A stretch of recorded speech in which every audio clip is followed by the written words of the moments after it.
말씀 보겠습니다. 사도행전 1장 8절입니다. 사도행전 1장 8절, 우리 한 절이니까 한 목소리로 읽겠습니다. 시작. 오직 성령이 너희에게 임하시면 너희가 권능을 받고 예루살렘과 온 유대와 사마리아와 땅끝까지 이르러 내 증인이 되리라 하시니라. 아멘. 여러분, 예전에 우리는 성경이 말하는 참된 믿음에 대해서 살펴보았습니다. 제가 확인해 보니까 참된 믿음에 대해서 25주를 제가 설교했더라고요. 이렇게 25주 동안 참된 믿음을 이렇게 살펴보다 보니 이 참된 믿음과 이 교회는 너무나 밀접한 관계가 있다는 것이 비춰졌습니다. 그래서 참된 믿음에 이어서 참된 교회에 대해서 살펴봤는데 지난 시간까지 16주를 살펴보았습니다. 특별히 이 코로나 팬데믹 상황에서 우리 시대의 교회론이 매우 성경적이지 않게 흔들리는 것들을 보았기 때문에 더더욱 교회에 대해서 하나님께서 살펴보기를 원하시는 것 같아서 교회에 대해서 살펴봤습니다. 제가 지난주에 한 주를 보내면서 예배에 대한 온라인 세미나에 이렇게 참여했습니다. 그날 주제가 예배였습니다. 그 강의를 들으면서 그 강사가 참 귀하다 생각이 들었고요. 그 강의 내용도 굉장히 귀했습니다. 이분이 예배 사역자, 찬양 사역자인데, 그러니까 단순히 예배만 인도하는 분이 아니라 예배를 가르치는 분이었거든요. 정말 8년을 예배를 가르쳤는데 어느 날 하나님이 그분에게 찾아오셔서 이렇게 말씀하셨대요. 아들아, 내가 원하는 예배는 이런 예배가 아니란다. 이게 얼마나 충격적이에요. 예배를 모르는 사람도 아니고 예배를 인도하는 사람이고 또 예배를 가르치는 사람인데 그분에게 주님이 오셔서 내가 원하는 예배는 이런 예배가 아니다. 여러분, 우리 시대에 많은 사람들이 예배에 중독되어 있습니다. 예배를 참된 믿음이 아니라 종교성으로 접근하는 경우가 굉장히 많습니다. 그리고 예배 사역자들은 그게 일이 되는 경우도 많고요. 그래서 그 이후에 하나님께서 비춰주신 그 예배에 대해서 고민하게 되고 연구하게 되고 이렇게 나누게 되었다라고 하는데, 그 얘기를 들어보는데 우리 교회에서 나누는 이 본질적인 관점하고 너무너무 일치해서 참 감사했어요. 어쨌든 그분이 그 예배 강의 가운데 이런 표현을 했습니다. 온라인 예배를 그분이 평가하더라고요. 온라인 예배를 이렇게 평가했습니다. 자, 온라인 예배를 평가하는데 진리에 접근하기에는 더 빠르고 더 단순하고 더 편리하지만 성숙에 이르기에는 너무 가볍고 너무 단편적이고 너무 개인적이다. 여러분 잘 들으세요. 이 온라인 예배, 특별히 요즘에 이제 유튜브나 이렇게 온라인에서 말씀을 접하기 굉장히 쉬워졌잖아요. 다양한 메시지를 접할 수도 있고 내가 원하는 메시지를 스스로 찾아서 들을 수 있어요. 그러니까 정말 유명한 설교, 유명한 집회를 내가 뭐 할 수 있어요? 찾아서 들을 수 있어요. 그것 자체는 잘못된 게 아니잖아요. 얼마든지 가능한 일이잖아요. 우리도 하고 있는 거잖아요. 그런데 이런 온라인 예배, 온라인 설교는 접근하기 너무 쉬워요. 그러니까 빠르죠. 단순하죠. 편리하죠. 그런데 문제는 뭐냐면 성숙에 이르기에는 너무 가볍고 단편적이고 너무 개인적이다. 이 얘기 뭔지 아세요? 온라인으로 예배하고 온라인으로 은혜 받고 하는 것들은요, 성숙과 연결되지 않는다는 거예요. 그러니까 나는 듣고 있으니, 뭔가 좋은 얘기를 듣고 있으니, 어떤 좋은 집회를 참여하고 있으니 나는 잠시 은혜가 되고 뭔가 깨달아질 수도 있는지 모르겠지만 그게 진짜 성숙과 연결되지 않는다는 거예요. 여러분, 지금은 특별한 상황이기 때문에 모이는 곳에 분명히 제한이 있습니다. 사실 작은 교회는요, 뭐 30% 모여라, 뭐 40% 모여라, 20% 모여라, 이게 별로 지장이 없는 교회가 많습니다. 그러니까 우리나라 교회의 한 70%는요, 30% 좌석수의 30%만 모여라 했을 때 지장 없는 교회가 많을 겁니다. 우리도 지장이 없잖아요. 그러니까 정말 큰 교회는 지장이 엄청납니다. 5천 명 앉는데 20%, 30%라면 얼마나 횡하겠어요. 그러니까 어쩔 수 없이 이제 온라인으로 전환할 수밖에 없는 거죠. 그런데 온전한 예배가 되기 위해서는요, 여러분, 대안이 없습니다. 간단하게 접근하고 편리하게 접근하는 것이 대안이 아니에요. 내 몸을 주님께 드려야 되는 겁니다. 예배당에 나와서 모여서 온전한 예배가 되기 위해서 우리가 나와야 되고요, 모여야 되는 겁니다. 아멘. 자, 이렇게 모여서 주님을 예배하고 주님을 찾는 그 무리들이 뭐예요? 그게 교회인 거예요. 그게. 그러니까 이 참된 믿음과 교회는 굉장한 밀접한 관련이 있는 거예요. 그 믿음 있는 자들이 모여서 예배할 때, 그 믿음 있는 자들이 하나님을 모여서 찾을 때에 그게 교회가 되는 거예요. 그리고 하나님은 나를 교회로 부르시는 거예요. 주님의 몸된 교회로 나를 붙이신 거예요. 아멘. 그래서 우리 신앙이 하나님 앞에서 온전해지려면 성경이 말하고 있는 참된 교회됨을 우리가 추구해야 되는 겁니다. 그리고 반드시 내가 하나님 앞에서 교회라는 것을 기억하셔야 돼요. 그러니까 혼자 생활하는 것, 혼자 신앙생활하는 것, 이거는 성경적으로 사실 가능하지 않은 겁니다. 온전하지 않은 겁니다. 그리고 참된 교회가 되기 위해서는 교회 가운데 반드시 십자가 복음이 신앙의 본질이 선포되어져야 합니다. 교회라고 다 교회가 아니에요. 어떤 분 설교를 들었는데 그분은 죽은 교회라고 그러더라고요. 우리나라 많은 교회가 죽어 있다고. 그러니까 뭘로 그걸 구별할 거냐. 십자가 복음이 신앙의 본질이 선포되어지고 그 십자가 복음을 따라가고 신앙의 본질을 따라갈 때에 그게 성경이 말하는 참된 교회입니다. 그래서 십자가 복음 위에 신앙의 본질 위에 우리가 예배 공동체로 모일 때 교회가 교회되는 겁니다.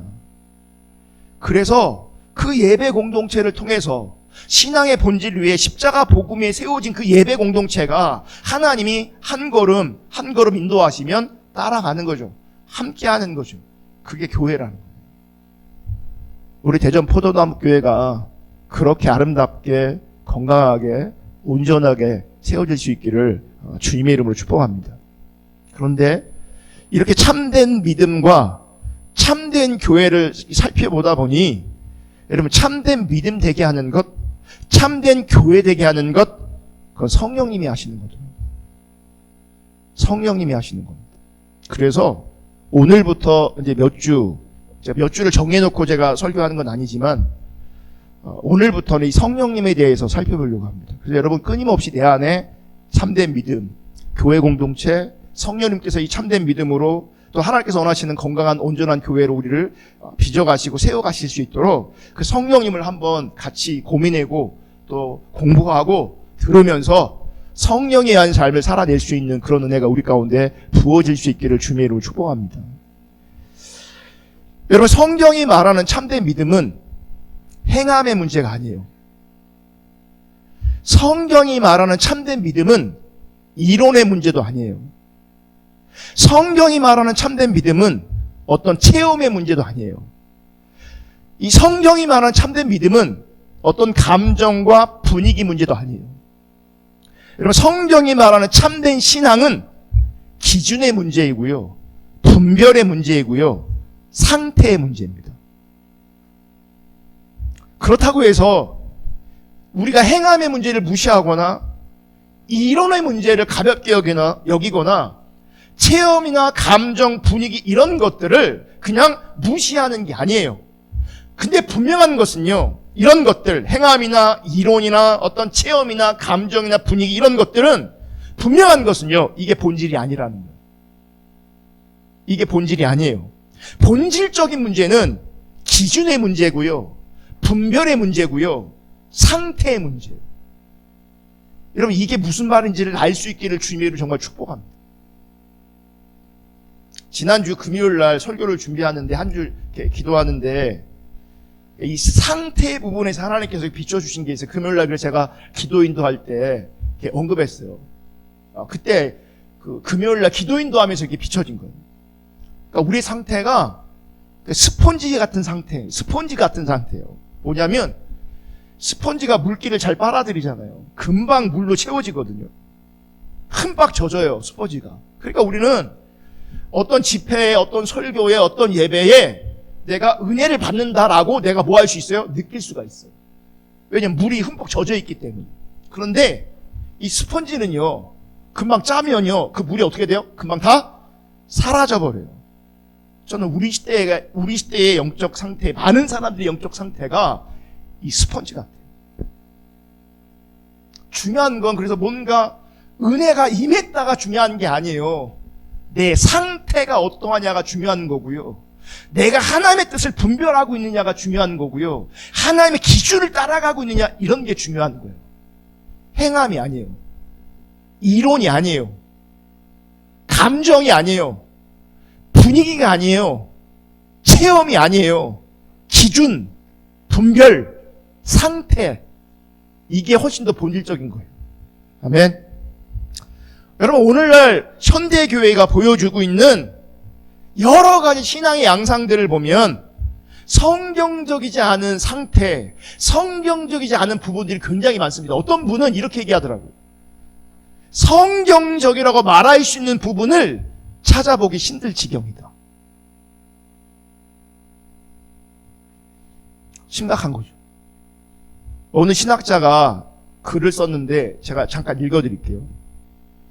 어느 교회 비평가가 초대교회가 순수함을 잃기 시작한 것이 콘스탄티누스 황제의 313년 밀라노 칙령을 시작으로 교회는 내적에서 외적 부흥으로 변형되어 기독교 초기 신앙의 순수성을 잃어버리기 시작했다고 지적했는데 틀리지 않는다고 본다. 그러니까 핍박 아래 있다가 그러니까 그때는 노골적으로 전도할 수 없었어요. 근데도 하나님이 은혜 주셔서 사람들이 막 늘어났거든요. 어쨌든 근데 표면적으로는요, 노골적으로 복음 전할 수도 없고 예수 믿다 잡히면 들키면 여러분 인생이 망가지는 거였어요. 사회생활을 못하는 거였어요. 근데 교회가 순수성을 유지하고 있었고 교회가 은혜가 있었어요. 근데 어느 시점부터 그 순수성, 그 은혜를 잃어버렸냐? 아까 말한 이 기준, 이 분별, 이 상태를 잃어버리기 시작했냐면 콘스탄티누스 황제의 313년 밀라노 칙령 이후에요. 뭐예요? 신앙이 허용돼 버렸어요. 근데 그때부터 교회가 신앙이 타락하기 시작했다라고 많은 전문가들이, 신학자들이 말하고 있는 거예요. 이어서 읽을게요. 나는 한국 교회와 관련해 비슷한 판단을 하고 있다. 한국 교회도 비슷하다는 거예요.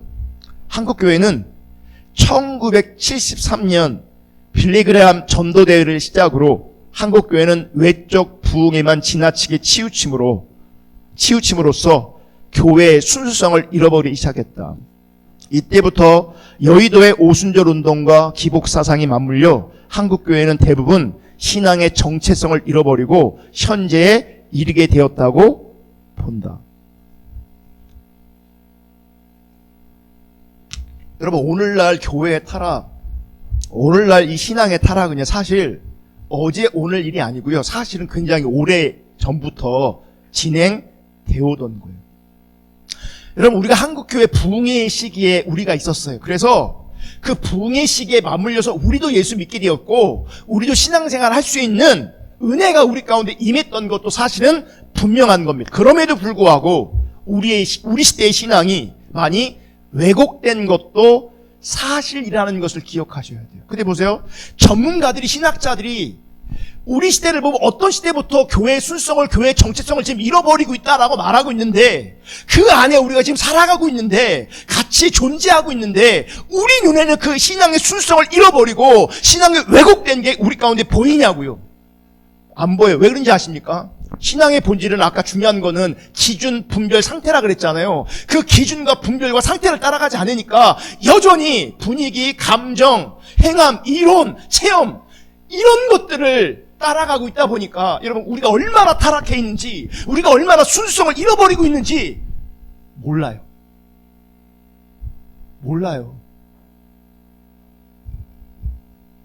그래서 오늘날 대부분의 성도들이 영적이지 않습니다.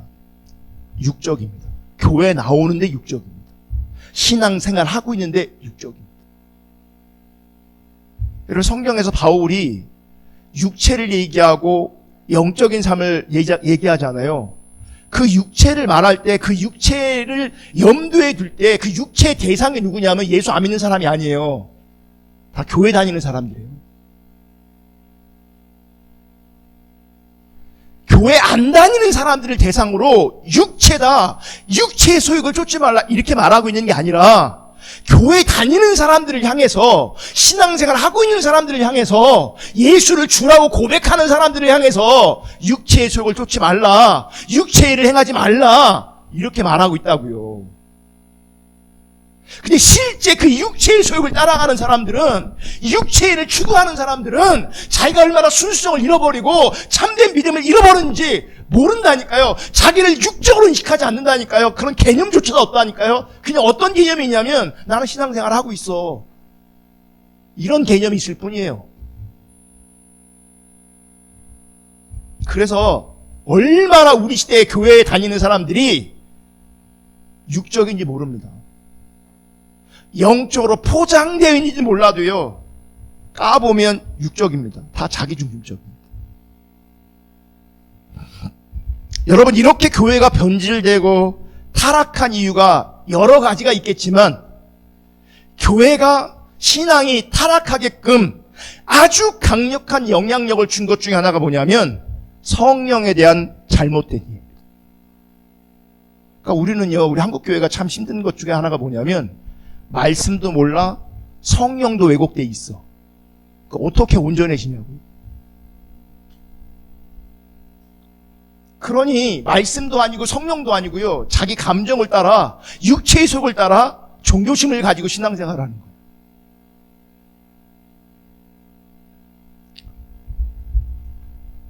성령의 오심을 성경에 근거하여 바르게 이해하지 못함으로 말미암아 신앙을 체험적이고 또 윤리적으로 이해하는 겁니다. 그러니까 점점 신앙을 자극적인 방향으로 신앙생활을 추구하게 되고 그렇게 흘러가게 되는 거죠. 그래서 체험적이지 않으면, 그러니까 눈에 보이게 어떤 윤리적인 삶이 아니면 신앙이 이런 건가, 뭔가 헛헛함을 느끼는 거예요. 참된 신앙이 뭔지를 모르니까. 인격체신 주님 만나지 못하니까. 사실 성경을 인격적으로 대하고 복음을 인격적으로 만나야 되는 것인데, 성령도 인격적으로 만나야 되는 것인데, 그렇게 인격적으로 만나지 못하니까요, 헛헛한 거예요. 헛헛하니까 자꾸 어느 쪽으로 흘러가는지 아십니까? 체험적, 자극적, 윤리적, 도덕적, 율법적으로 흘러가는 거예요. 그러면 자기를 만족시키려고 하는 경향성으로 흘러가는 거예요. 거기다가 열심히 특집인 사람들은요, 안 채워져요. 여기가 안 채워져요. 이걸 채우려고 막 길을 쓰고 막 눈을, 어디 가야 나를 채울 수 있는가 이러는 거죠. 오늘날 여러분, 한국 교회 가운데 일부이긴 해도요, 은사 집회, 치유 집회가 있어요. 근데 대부분이, 제가 볼 땐 대부분이 잘못된 성령론을 근거로 하여 그것이 마치 성경적인 것처럼 그런 집회를 합니다. 제가 은사를 무시하고 치유를 무시하는 게 아니에요. 그러니까 그런 집회도 반드시 뭐예요? 하나님과 올바른 관계 안에서 성경적으로 접근해야 되는데 그렇지 않은 경우가 많다는 거죠. 그러니까 사람들이 뭘 좋아하겠어요? 이 병고침, 은사로 말미암은 나의 유익, 이런 게 좋으니까 그 은사 쪽으로 접근하는 거예요. 목회적 관점에서. 그리고 그렇게 자극적이고 체험적으로 접근할 때에 그게 사람들이 확실한 성령의 능력으로 인식되어지는 거죠. 그러니까 육신적 시각에서 보면 이것처럼 확실한 체험들이 어디 있어요? 병이 났는데, 뭔가 경험하는데. 그러니까 목사 입장에서도, 사역자 입장에서도 교회가 이렇게 다들 부흥하기 어려운데, 여러분, 병자한 사람이 나면요, 그것 때문에 교회가 부흥할 수 있다니까요. 암 환자가 나버리면 교회가 부흥할 수 있다니까요. 어떤 은사가 나타나고 막 그러면요, 아무리 말씀해도요, 은사 하나 때문에 획가닥 돌아가는 게 성도들이에요. 쉽죠. 그러니까 그걸 추구하고 그걸 추구하게 만드는 거예요. 어느 미국의 사역자가 치유 집회를 열면서 그 집회에 죽은 자도 살아나고요, 많은 병자들이 고침받는 일이 있었대요. 그러니까 그 사역자가 인도하는 그 집회에 그런 일이 있으니 난리가 났어요. 그러니까 원래 집회가 3일 동안 하게 되었는데 막 죽은 자가 살아나고 병자가 고침받고 막 그런다고 하니까 이 집회가요 막 늘어났어요. 하루 연장, 또 하루 연장, 또 하루 연장, 막 이렇게. 그러니까 어떤 이들은 막 부흥이 왔다, 하나님께서 부흥을 보내셨다, 이렇게 할 만큼. 그러니까 기독교 TV에서는요 그 집회를 매일 생중계했어요. 그래서 어떤 한 기자가 죽었다가 살아났다고 하는데, 죽은 사람이 살아났다고 하는데, 정말 수많은 사람이 치료받았다고 하는데, 그래서 이분이 기자가 조사해 봤더니 죽은 자가 살아난 건 사기래요. 그리고 치유도요, 그 당시 분위기 때문에, 어떤 감정 때문에 그때는 내가 치유받았다고 했는데 뒷조사를 해보니까 치유도 안 된 경우가 무수하더래요. 문제는 이런 식의 집회가 미국뿐만 아니라 우리나라에서 지금까지 통하고 있어요. 통해요. 자극적인 걸 원하거든요. 우리는. 영적인 자극을 원하거든요. 그 영적인 자극이 자기를 살릴 거라고 생각하거든요. 네. 그게 영이 사는 게 아니에요, 여러분. 그래서 우리는 엄청난 신앙의 왜곡이 있고요, 성령님에 대한 왜곡된 인식이 있어요.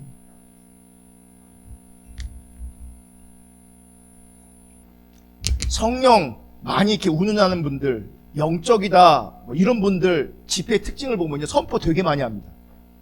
그죠? 병고침을 선포하고 무슨 억압을 선포하고 저주가 끊어지기를 선포하고 이런 그런 선포 엄청 많이 해요. 그죠? 안 가봐서 여러분 모르는구나. 엄청 많이 해요. 여러분 절대 부탁하는데 저를 신뢰하고 저를 믿으시고요, 그런데 절대 가지 않기를 주님을 축복합니다.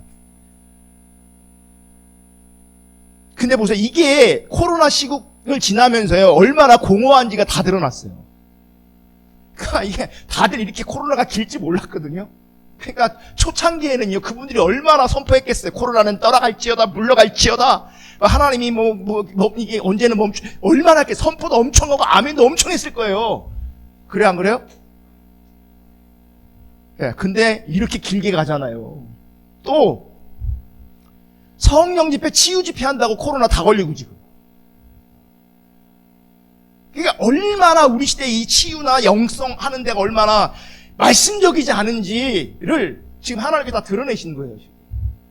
아니, 치유 집회 하면서 왜 코로나를 걸립니까? 말도 안 되지.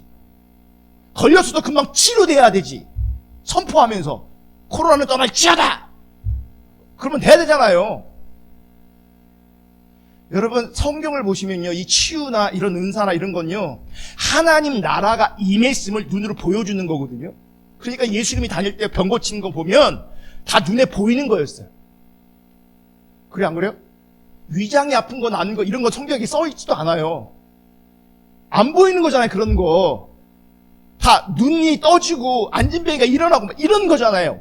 그러니까 치유가 핵심이 아니고요, 하나님 나라가 임한 게 핵심이에요. 근데 오늘날은요 다 눈에 안 보이는 거예요. 다 위장병이 났다고 합니다. 알게 뭐야, 났는지 안 났는지. 여러분 성경적이지 않은 은사 집회, 영성 집회, 치유 집회, 여러분 정말 혹하지 않기를 예수님을 축복합니다. 그게 맞는 것처럼 보여도요 결국 그 맞는 거 따라가다 보면 망하게 돼 있어요. 은사 따라가면 반드시 망하게 돼 있어요. 반드시 망한다니까요. 말씀을 따라가셔야 돼요. 그리고 성경이 말하는 진짜 성령님을 따라가셔야 되는 거예요. 또 어떤 사람들은 신자가 성령을 받게 되면, 성령이 오시면 성품이 변화되고 교회 생활에서도 예전보다 더 열심을 내고 행동도 달라진다, 뭐 그렇게 여깁니다. 그죠? 성령님이 오시면 그런 변화가 따라올 수 있어요. 근데 성령이 오셔서 이런 변화가 있다고 해서 그럼 그 인간이 완전히 개조된 것이냐? 개조된 겁니까? 그건 아니에요. 그건 아니에요. 그러니까 어떤 사람들은 성령이 오시면 더 착해지고 더 윤리적이며 더 인격적으로 변화되어져야 된다. 그런 변화가 반드시 뒤따라야 된다. 그래서 이런 변화가 있어야 그게 성령 충만이고, 이런 변화가 있을 때 진짜 성령이 오시는 것이다, 성령으로 거듭난 것이다 라고 이해하는 분들이 있고, 그런 가르침들이 있어요. 이게 맞는 것 같은데 여러분 잘 들어보세요. 사람이 변합니까? 안 변합니까? 여러분 사람이 변해요? 안 변해요? 변해요? 안 변해요? 안 변해요? 여러분 사람이 진짜 변했다면 다시 변하기 전으로 돌아가면 안 돼요. 그러니까 진짜 변했다면 돌아가면 안 되죠. 그러니까 그 변화된 상태를 유지해야 그게 변한 거예요. 그게 진짜 변한 거잖아요. 그게 진짜 바뀐 거잖아요. 그래 안 그래요? 그러니 근데 보세요. 사람이 그러니까 변화된 상태로 그냥 유지되는가? 여러분 성령님이 오시면 사람이 개조되는 게 아니에요. 이렇게 완전히 개조되거나 변화되는 게 아니에요. 그게 아니라 성령님과의 관계로 말미암아 그 관계성 안에서 삶으로 그것이 나타나는 거예요. 내가 변한 게 아니에요. 아멘. 내가 변한 게 아니라고요. 우리 변할 수가 없어요. 그러니까 진짜 변했다면 옛날로 돌아가면 안 되잖아요. 근데 이 성령님과의 관계가 깨지면 우린 다시 옛날로 돌아갑니다. 육신의 생각으로 다시 금방 돌아갑니다. 그럼 내가 변한 거예요? 안 변한 거예요? 안 변한 거죠. 그러니까 선한 열매가 있다라고 하는 건 내가 변한 게 아니고 성령님과 관계성 안에서 그게 삶으로 반영되는 거지 내가 변한 게 아니에요. 그러니까 성령이 오시면 인격이 개조된다. 그 삶이 개조된다. 이것도 완전히 맞는 말은 아닌 거죠. 인간 안 변해요. 여러분 우리가 진짜 변하는 건요, 주님 오셔야 변합니다. 재림 이후에 완전히 변하는 거고요. 재림 전에는요 우리가 완전히 변하지 않아요. 마치 운동을 하면 요즘에 이제 벌크업 한다고 해서 막 근육 키우잖아요. 운동 열심히 하면 몸이 바뀌어요. 막 우락부락하게 바뀐단 말이에요. 그게 진짜 변한 겁니까? 우리 눈에 보긴 변한 거죠. 근데 다시금 운동을 안 하면 어떻게 돼요? 다시 돌아가요. 그래 안 그래요? 다이어트 한단 말이에요. 살을 뺐단 말이에요. 살을 뺐는데 변한 겁니까? 지금 변한 것처럼 보이지만 다시 많이 먹으면 어떻게 돼요? 다시 찌잖아요. 그러니까 지금 내 눈앞에 변해 있다. 내가 변했다. 변한 것처럼 보인다. 그게 진짜 변한 게 아니라고요. 그게. 인간은 변하지 않아요. 그래서 여러분 성령님과의 진짜 관계가 중요한 것이지 나는 절대 안 변해요. 그러니까 성령님이 오시면 혹은 성령을 체험하면 인간이 개조된다? 이건 틀린 말이에요. 여러분 제가 많이 봤어요. 성령 체험을 정말 극적으로 한 사람도요 안 변하더라고요. 그러니까 어떤 성령 체험은 너무 강렬한데 그럼 이분이 성자가 돼야 되잖아요? 성자 안 돼요. 안 변해요. 그러니까 자기는 어떤 특별한 경험이 있으니까 어떤 특별한 감정이 동요가 있었으니까 내가 변한 것처럼 생각할 수 있는데요 절대 안 변합니다. 내가 변하지 않아요. 그러니까 그분과 관계가 너무너무 중요해요. 그분과 관계를 놓쳐버리면요 금방 돌아가요. 바로 돌아가요.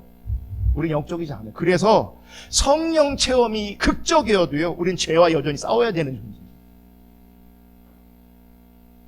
성령 체험했다고요 죄가 끊어지지 않아요. 그분의 은혜로 싸워서 이기게 되는 거죠. 그분의 도움으로 싸워서 이기게 되는 거지 내가 변하는 게 아니에요. 또 어떤 분들은 성령 받음의 증거로 방언을 강조하기도 했어요. 옛날에는. 이것도 나름은 성경을 근거로 해서 가르쳤거든요. 이것도 성령에 대한 잘못된 인식이었죠. 감사하게도 지금은 방언이 성령 받음의 성령 세례의 증거다라고 가르치는 교회는 많이 없어졌어요. 근데 있어요 지금도. 방언을 억수로 강조하는 거죠. 그러니까 이런 문화 안에 있으면요 방언 받지 않으면 성령 받지 않은 게 돼버려서 열등한 존재가 돼요. 그러니까 옛날에 어떤 기도원에서는요, 이 기도원에 개도 방언을 하는데, 예? 이 방언도 못하는 것들 하면서 막 쌍욕을 들어가면서 열등감에 빠지니까 어떻게 방언 받게달라고 막 하니까 그런 문화 안에서요, 이 방언을요, 인위적으로 만들어가는 거예요. 랄랄랄랄랄라, 빨리 막 들짝 때려가면서 막. 그럼 그런 초가 꼬부라 돌아가면 그게 방언 받았다. 여러분, 그거 성경적이지 않아요. 할렐루야, 할렐루야, 할렐루야, 랄랄랄랄라, 이게 방언 아니라고, 이게. 그러니까 그렇게 유도하는 데가 있다면, 사이비. 근데 여러분, 그런데 다 머리 디밉니다, 막. 은사가 좀 있다고 그러면 머리 디밀고, 방언하게 디민다고, 뭐 고친다고 하면 뭐 디밀고, 막.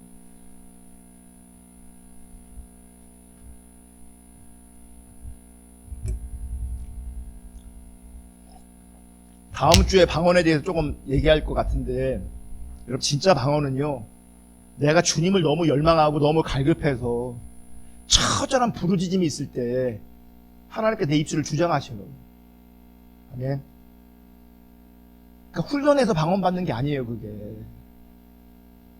훈련해서. 정말 우리 안에 갈급함이 가득 차서, 열망이 가득 차서, 정말 촤 부를 때 그분이 오시면요, 그분이 내 혀를 주관하시고 내 생각을 주장하십니다. 그러니까 똑같은 랄랄라도요, 이렇게 주어진 랄랄라랑 랄랄라 빨리 해 이렇게 주어진 랄랄라랑 똑같이 랄랄라도 다른 거예요. 아시겠어요? 이러한 오늘날 교회의 현실을 바라보면서 정말 성령에 대해서 바르게 이해하는 게 너무나 중요한 겁니다. 자, 오늘 본문 1절, 사도행전 1장 8절을 다시 볼게요. 다 같이 읽습니다. 시작. 오직 성령이 너희에게 임하시면 너희가 권능을 받고 예루살렘과 온 유다와 사마리아와 땅끝까지 이르러 내 증인이 되리라 하시니라. 자, 지금 읽은 사도행전 1장 8절은요, 사도행전에서 가장 핵심적이고 중심적인 내용이에요. 그러니까 교회에서 굉장히 많이 인용하기도 하고, 특별히 어느 때 많이 인용되어지냐면 선교를 얘기할 때, 선교를. 다시 말하면 이 선교를 강조하는 교회가 기치를 내거는 말씀이 사도행전 1장 8절의 경우가 되게 많습니다. 그리고 사도행전 1장 8절의 말씀이 예수님이 하늘로 가시면서 남기신 마지막 지상 명령, 유언 같은 거잖아요. 그러니까 이 말씀을 받은 교회는 이 유언 같은 예수님의 지상 명령을 따라서 땅 끝까지 뭐 해야 되는 거예요? 복음을 전해야 되는 거예요. 그러면서 뭐야? 전도하고 선교하려고 하는 거죠. 이 사도행전 1장 8절을 근거로 해서. 물론 교회가 복음을 전해야 한다는 것에는 절대 이견이 있을 수 없습니다. 그런데 만약 사도행전 1장 8절 말씀을 그런 식으로만 이해하게 된다면 성령을 어떻게 이해하게 되냐면 그러니까 선교를 위한 능력 주시는 분, 전도를 위해 권능을 주시는 분으로 그분을 제한하게 되어버려요. 물론 성령님의 오심은 예수님의 증인되는 것과 분명히 연관이 있어요. 문제는 이거예요. 예수님의 증인된 삶을 사는 게 무엇이냐라고 하는 거예요. 그리고 예수님의 증인되는 일에 왜 성령님이 오셔야 되는가, 이것도 우리가 고민해 봐야 되는 거예요. 그러니까 성령님이 오시지 않으면 예수님의 증인으로 우리가 살아갈 수 없는 것인가. 왜 이런 고민을 할 수밖에 없냐면 우리는 예수님의 증인된다는 개념을 이렇게 이해하는 경향성이 있어서 그래요. 전도하고 선교하는, 그걸 증인이라고 생각하는 거거든요. 그죠? 성령이 오신 게 전도하고 선교하라고 능력을 주셨다, 권능을 주셨다. 증인된 삶을 위해서 그 증인된 삶은 전도와 선교다라고 이해를 가지고 있는 거예요. 근데 보세요, 여러분. 성령이 오시지 않으면 이 전도 못하는 것인가? 성령이 오시지 않으면 선교 못하는 것인가? 할 수 없는 것인가? 한번 생각해 보세요.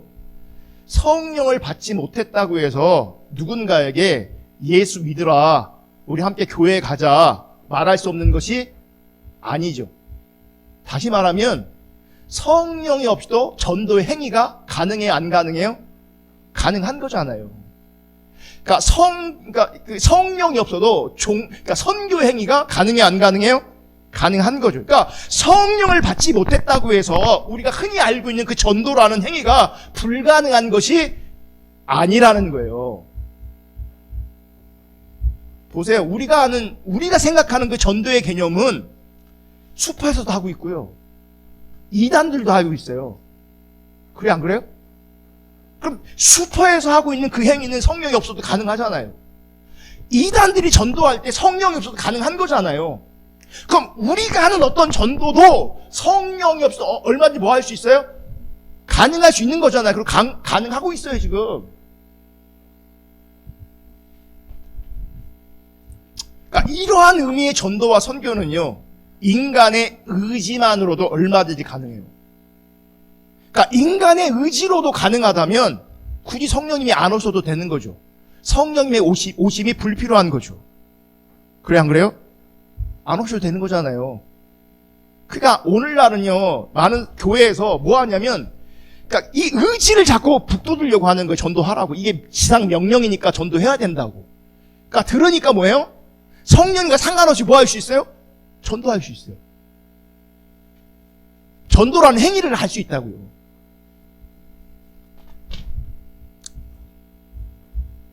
또 물론 오늘날 교회에서는요, 이 전도나 선교의 의미를 예수 믿으라라고 하는 그런 단순한 전도 행위만 염두에 두는 것이 아니라 이웃에게 봉사하는 것도 증인의 삶이고, 착하게 사는 것도 증인의 삶이고, 세상에서 잘 되어서 예수님께 영광 돌리는 것도 결국은 증인된 삶이다. 이렇게 이해하는 경향성도 있거든요. 그러니까 단순히 전도지 나눠주는 전도가 아니라도 봉사도 열심히 하고 착하게 살고 영향력도 회복하고 그래서 증인된 삶을 살라고. 근데 여러분, 이 부분에 아주 중요한 게 있어요. 중요한 것은 그러니까 어떤 이 전도의 삶이 아니라 하나님이 나를 증인으로 부르셨다는 개념. 내가 하나님의 증인이라고요. 아까 그랬잖아요. 제가 말씀 서두에 행함의 문제가 아니다. 우리는 자꾸 이 말씀을 접근할 때 이렇게 접근하면 이 증인의 문제도 어떻게 접근하세요? 행함의 문제로 접근하거든요. 전도했냐? 안 했냐? 근데 행함의 문제 이전에 이 증인은요, 우리 상태의 문제인 거예요. 하나님이 우리를 증인으로 부르셨어요. 아멘. 또한 하나님이 나를 증인으로 부르셨을 때에는 하나님이 나를 세워서 하시고자 하는 일이 있는 거예요. 나를 부르셔서 행하실 일이 있다고요. 아멘. 자, 보세요. 하나님이 여러분을 증인으로 부르셨습니다. 하나님이 여러분을 세워서 하실 일이 있습니다. 라고 하면 여러분 그냥 생각 없이 아멘 할 거예요. 맞는 것 같으니까. 그런데 여러분, 신자가 이렇게 증인으로 부름받았다, 증인으로 하나님의 뜻 가운데 있다 라고 할 때 반드시 전제될 것이 있는데, 그것은 하나님의 뜻 아래에 있기 때문에 내 뜻은 내려져야 된다는 거예요. 내 뜻은. 그런데 우리는요, 나의 뜻이 앞섭니다. 나의 뜻이 앞서요. 그래서 하나님, 내가 이러한 일을 통해서 주님을 증거하는 증인 되고 싶으니 능력을 주세요. 옛날에는 이렇게 기도하는 게 잘못된지도 몰랐어요. 그러니까 우리가 원하는 걸 정해놓고, 내가 하고 싶은 걸 정해놓고, 하나님 이거 잘 돼서, 내가 원하는 대로 일이 돼서 주님을 증거하는 증인 될 수 있도록 하나님 은혜 주세요, 힘 주세요, 권능을 주세요, 능력을 주세요. 이렇게 기도했다고요. 다른 게 뭐예요? 여러분, 하나님의 뜻 아래에 있는 증인은요, 자기 뜻이 없어요. 근데 여긴 뭐가 문제예요? 자기 뜻이 시퍼렇게 살아있어요. 누가복음 16장에 보면 나사로라는 사람이 나오거든요. 나사로. 여러분, 나사로가 하나님의 도구였습니까? 하나님의 도구가 아니었습니까? 쓰임받았죠. 분명히 쓰임받은 거잖아요. 그러니까 우리가 원하고 생각하는 방식이 아니지만 하나님 분명히 나사로를 쓰신 거죠. 부자랑 대비시키면서. 하나님의 도구였어요, 여러분, 나사로가. 그러니까 나사로는 스스로 거지된 게 어쩌면 아닌 건지도 몰라요. 하나님이 나사로를 거지로 도구 삼으시고 쓰신 거죠. 그래, 안 그래요? 자, 보세요. 만약 하나님의 도구로 사용되는 역할을 만약 우리에게 선택하라고 한다면 우리 모두는요, 그럴듯한 것을 다 선택할 거예요. 너 목사할래, 집사할래? 그럼 뭐 할 거예요? 선택하라고 하면. 이거 얘가 좀 그런가? 집사. 말이 안 되는데, 그러면. 내가 원하는 답이 안 나오는데. 여러분, 많은 경우요, 우리에게 하나님의 도구로, 내가 하나님의 도구로 너를 사용할 건데, 그 역할을 네가 정해. 라고 한다면, 분명히 나사로 같은 그 낮은 자리를 아무도 선택하지 않을 겁니다. 그러니까 하나님께 사용되기보다는요, 내가 높고 성공한 자리에서 영광을 돌리는 도구로 나도 사용되고 싶어 할 겁니다. 이게 인간의 속성이기 때문에 성령이 오지 않으면 아무도 하나님이 원하시는 자리에서 증인될 수가 없는 거예요. 여러분, 하나님께서 누구는 부자 되게 하셔서 하나님의 일을 하게 하시고, 누구는 거지 되게 하셔서 하나님의 일을 하게 하신다면, 그럼 거지된 사람은요, 반발할 거거든요. 왜 하나님 저 사람 부자로 쓰이고 사용하시고 난 거지 되게 하셔서 사용하십니까? 반발할 거죠. 그 이 반발이 어떻게 없어지겠어요? 성령님으로만 가능한 거예요. 하나님이 나를 증인으로 부르셨고, 하나님이 나를 통해 하실 길이 있다. 그게 그 자리다. 그게 그 역할이다. 라고 하는 것이 성령의 조명으로 비춰지지 않으면요, 왜 나는 이 모양으로? 왜 나는 이렇게? 그래서 왜 그러고 있다면 그게 성령 같지 않은 거죠. 그게 성령 충만한 게 아닌 거예요. 그게 왜 그러고 있으면, 그러니까 우리가 분별할 것은요, 이게 지금 하나님이 배후에서 일하시는 거냐, 이게 하나님 뜻이냐, 이게 앞서가신 것이냐, 하나님이 이거를 분별해요. 그래서 기준의 문제고, 그래서 분별의 문제고, 그래서 상태의 문제인 거예요. 아멘. 다시 한번 1장 8절을 읽어볼게요. 사도행전 1장 8절. 다시 있습니다. 시작. 오직 성령이 너희에게 임하시면 너희가 권능을 받고 예루살렘과 온 유대와 사마리아와 땅끝까지 이르러 내 증인이 되리라 하시니라. 아멘. 여기서 보면 예루살렘과 온 유대와 사마리아와 땅끝까지 이르러 증인이 되게 하신다는 거예요. 근데 이 두 가지 의미, 하나는 복음의 확장성이죠. 그죠? 이 가까운 예루살렘부터 유다와 사마리아와 땅끝까지. 이거는 이제 그렇게 복음의 확장성으로 우리가 이해할 수도 있겠지만, 또 하나는 이거예요. 예루살렘이냐, 유다냐, 사마리아냐, 이거는 우리가 선택하는 문제가 아니라는 거예요. 여러분, 사도 바울이 복음 전하기 위해서 가고 싶은 곳이 분명히 있었어요. 근데 가고 싶다고 해서 마음대로 가지 못했어요. 하나님이 인도하시는 대로 가는 거예요. 내가 원하는 데 가는 게 아니에요. 사도 바울도 하나님이 가게 하신 곳으로 가서 복음을 전했어요. 그럼 또 이런 것도 있죠. 하나님이 가게 하신 곳에는 엄청난 열매가 있고 기대하자. 하나님 인도하셨으니까. 그렇지 않아요, 여러분. 하나님이 인도하셨음에도 불구하고요, 열매는 전혀 없을 수도 있고요.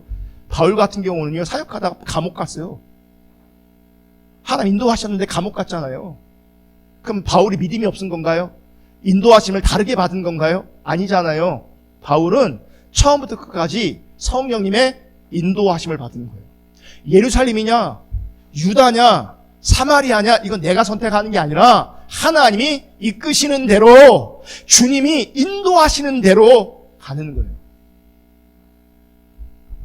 따라서 우리가 잊지 말아야 될 것은요, 지금 나를 부르신 곳, 지금 내가 있는 그곳, 여러분에게 주어진 그 형편과 환경이 하나님이 보내신 땅이라는 거예요.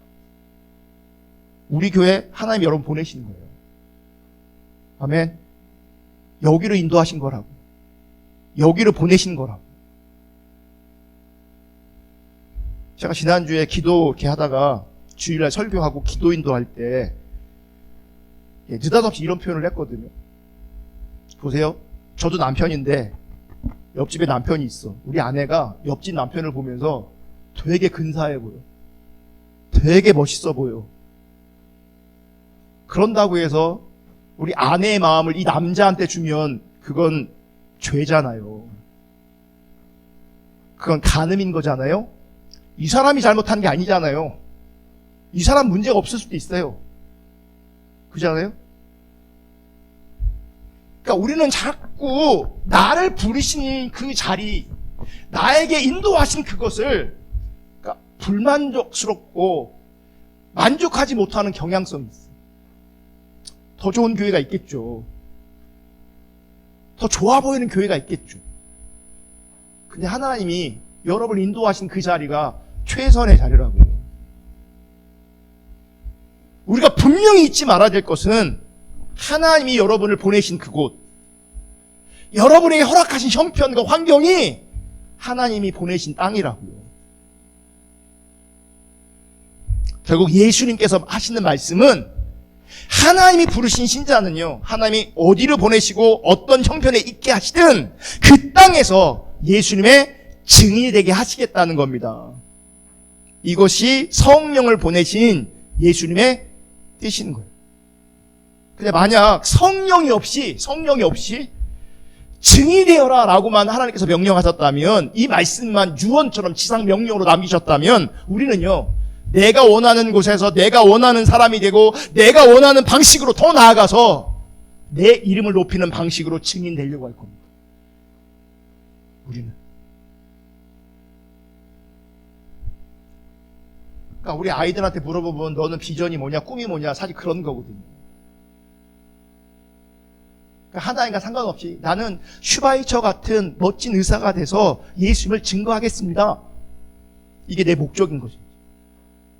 그게 하나님이 부어주시고 인도하심이면 성경적인 거지만, 내가 설정해 놓은 거라면요, 그 일이 아무리 고상한 일일지라도요, 그건 하나님과 상관없는 일이에요. 왜냐면 하나님 인도하신 게 아니기 때문에.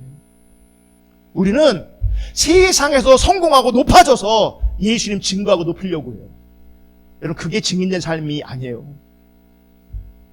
이런 증인된 삶을 살고 싶어 하는 것이 자기 중심으로 살아가고 있는 인간의 한계인 겁니다. 이런 인간의 한계를 우리가 어떻게 극복할 수 있어요? 여러분, 진짜 성령님이 우리 가운데 오셔야 돼요. 성령님이 오시지 않으면, 그분으로 충만하지 않으면요, 우리는 이 자기 중심성이라고 하는 인간의 한계를 극복할 수가 없어요. 이 자기 중심성이라고 하는 인간의 이 본성은요, 이성보다 강해요. 신앙보다 강해요. 사실 신앙이 제일 강해야 되는 거잖아요. 그건 성령 충만할 때 얘기고요. 정말 성령 충만할 때 얘기고요. 하나님과 관계가 깨져버리고 성령으로 충만하지 않으면, 우리의 관심이 하나님 중심적이지 않으면 본성이 제일 강합니다. 본성이 제일 강해요. 그래서 우리의 한계는요, 우리 스스로 극복할 수가 없어요. 누가 오셔야 돼요? 성령이 오셔야 돼요. 성령이 오셔야 돼요. 성령이 오심으로 말미암아 자기 중심적 생각이야말로 죄에게 지배받고 있는 인간의 악한 속성인 것을 깨달아야 되는 거예요. 세상에서 가치 있는 존재가 되어서 예수를 증거하겠다고 하는 그 생각 자체가 사실은 예수를 십자가에 못 박은 하나님과 원수된 사고방식인 것을 성령이 오셔야 진짜 알게 되는 거예요. 그러니까 성령과 상관없으면요, 하나님과 원수된 사고방식을 가지고 있으면서 증인된 삶을 살고 싶다 라고 엉뚱한 얘기하고 있는 거예요. 따라서 성령 받은 신자는 자신이 어떤 처지에 있든 자신에게는 과분한 하나님의 은혜임을 고백하면서, 다만 내가 있는 자리에서 예수님의 은혜를 증거하는 증인의 삶을 살기를 소망하는 겁니다. 아멘. 거창한 어떤 게 아니고, 우리의 바람, 우리의 비전, 우리의 원함이 아니고요, 내가 어떤 처지에 있든 나는 은혜 아래 있는 사람입니다. 제 안에 비춰준 게 하나가, 우리 하나님의 통치 아래 있어야 됩니다. 하나님의 통치, 하나님 다스림, 이런 얘기 하잖아요. 여러분, 하나님의 통치의 다른 말이 뭔지 아세요? 그분의 사랑 안에 있는 거예요. 그분의 은혜 아래에 있는 게 그분의 통치 아래에 있는 거예요. 자, 그분의 은혜 아래, 사랑 아래 있을 때 그분의 말씀하시면 당연히 순종하겠죠. 그게 통치 아래에 있는 거 아니겠습니까? 여기는 이 스펀지처럼 물을 잔뜩 먹었다가도 쑥 한번 지면 다 날아가서 건조한 상태에 있는데, 하나님의 사랑 안에 있지 않은데 그 사람이 어떻게 하나님 뜻에 순종하겠어요? 어떻게 하나님 나라를 향한 열망이 있겠어요? 여러분, 열망 안 생겨요. 열망이 안 생긴다고.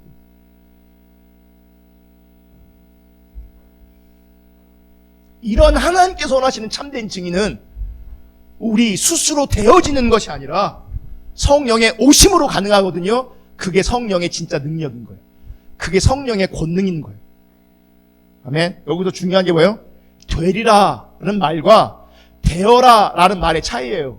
성령이 오시면 증인 되는 거죠. 증인 되어라라고 말하는 게 아니라 그분이 오시면 증인이 되는 거예요. 그러니까 성령이 왜 오셔야 되는지를 더 절박하게 이해해야 되는 거예요. 그분이 오셔야 되는구나. 그분이 오셔야 되는구나. 그분이 인도하셔야겠구나. 그분이 앞서 행하셔야 되는구나. 그럼 보세요. 성령이 오셔야 된다. 성령이 오셔야 된다라고 할 때 성령이 오신다는 것은 성령님이 오셔야만 한다면 그게 어떤 의미인 줄 아십니까? 한마디로 말해서 너희는 안 돼. 그래야 성령님이 오시는 거잖아요.